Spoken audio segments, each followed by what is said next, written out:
Hi guys, welcome back to Cooking with the Salmons, and this is Greg. Now today I'm going to be teaching you how I make my candied pineapples. Alright? Now before we do that, let's go ahead and subscribe to our channel. Hit that post notification bell as well so you'll be notified each time we post. Alright? And without further delay, let's get started. Okay guys, these are the ingredients that we're going to be using for our candied pineapples. Alright? Now, I've already prepared these. Now what I did, I got the canned pineapples and I inserted 2 toothpicks in the side here so that I can hold it for dipping. Alright? Now, you could decide to just, hold it and do it half and half, like you just dip half, put it down to dry, then dip the other half. But I decided I wanted to do it all at once. So this is kind of a method I developed to dip them all at once. Alright? Now, after doing that, you're going to place these in the freezer so that they freeze. You have to do that because if not, you're going to have a mess on your hands and it's going to fall off into your candy mixture and that won't work. All right? So have them frozen, have something to hold them. You can use skewers or, as I'm using here, toothpicks, or you can use the other method where you just dip half, then dip the other half when the first half is dried. We're going to be using our corn syrup. And we have our white food coloring, we have our pink food coloring, we also have our candy thermometer, which is important. You need that to know that when it gets to 300 degrees so that you can know to take your mixture off your stove. We also have some pink sprinkles that I may be using just for decoration purposes, and I have my 4 cups of granulated sugar. All right, this recipe is going to call for 4 cups of sugar, 1 cup of water, and 1 cup of corn syrup. All right. If you're doing half a recipe, you could always just cut that in half. But for this, I'm going to be using the regular full recipe. All right. So I'm going to go ahead and show you in a few minutes how this is done. Okay guys, so let's take this over to the stove now. All right. So I'm going to add my sugar.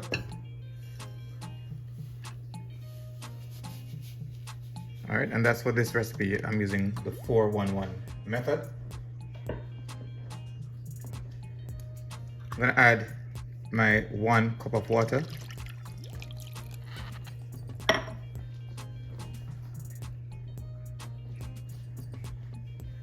And my 1 cup of corn syrup.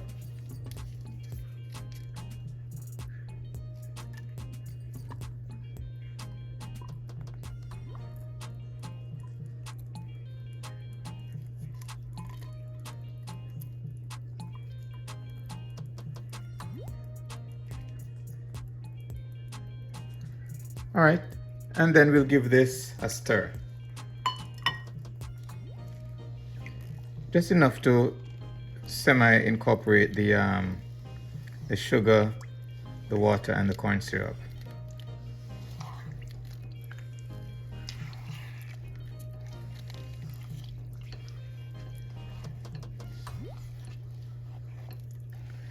All right, so some persons add their coloring at this point. But for this one, I'm going to go ahead and add it in at the end. And also, I'm going to add my flavoring at the end as well. You can decide whether you're going to use flavoring or not. It's really optional. All right.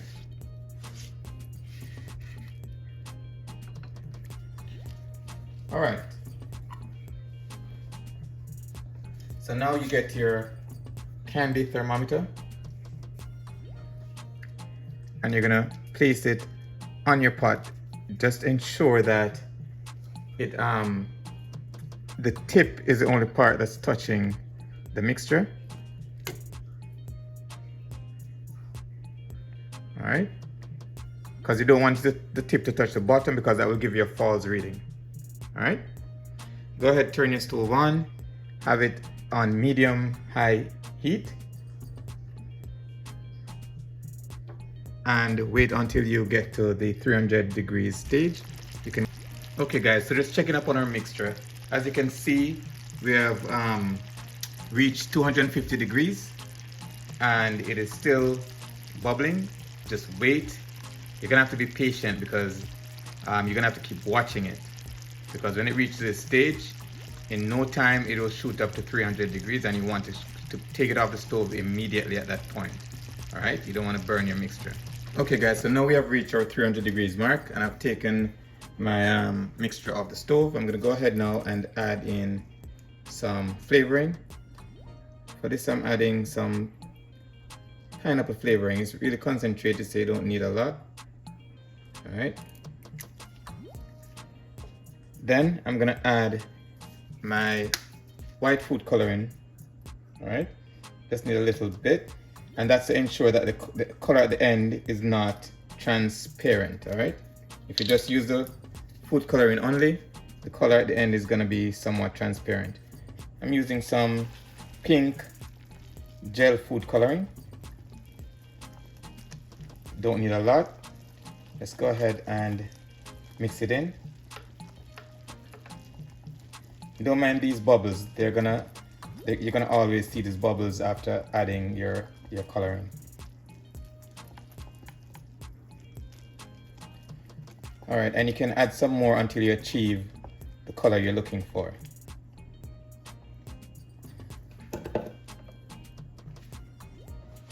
Right, you may want to use a different skewer each time, or if you have time to clean it off before putting it in your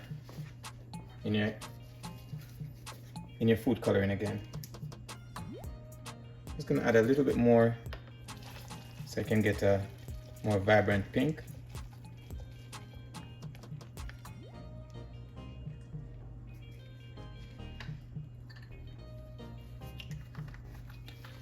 All right, when you have achieved the color that you would like, just go ahead and make sure you mix it in properly.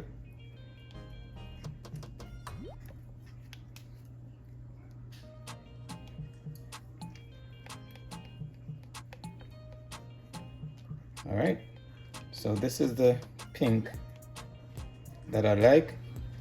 Okay guys, so now it's time to go ahead and dip our pineapple slices.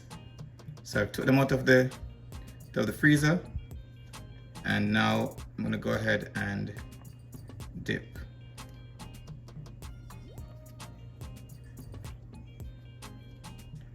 I'm gonna drain the excess.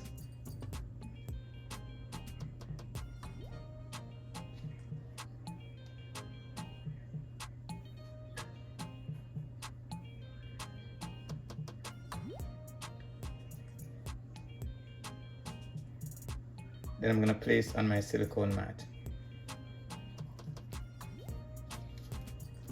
All right, do the same here.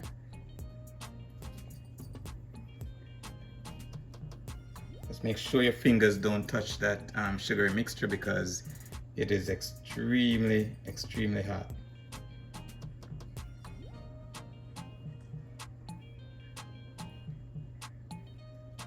And you do the same.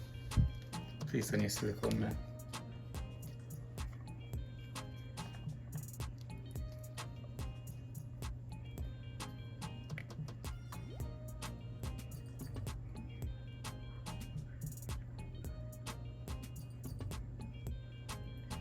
You just continue this process until you have all your slices coated.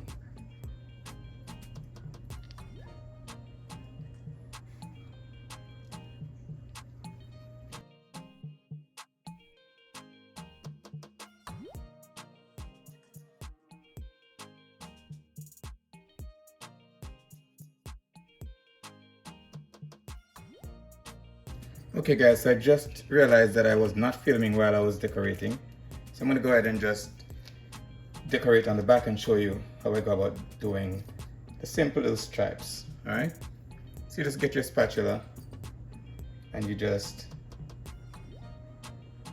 go right across like this. All right.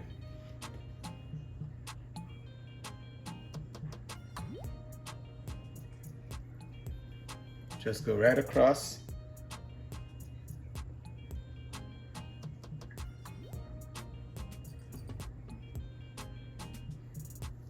And that's it. simple decorative lines. Okay guys, and here we have it. Candied pineapples made easy. And there you have it. Candied pineapples made easy. Now if you gained any knowledge from this video, just go ahead and subscribe to our channel. Hit that post notification bell as well so you'll be notified each time we post. Alright? Now if you make yours another way, drop it in the comment section so we could discuss it. If there's any other treats you'd like for us to make, drop it in the comment section and we'll be sure to get to it. Alright? And until next time, walk good, one love, and big up on yourself.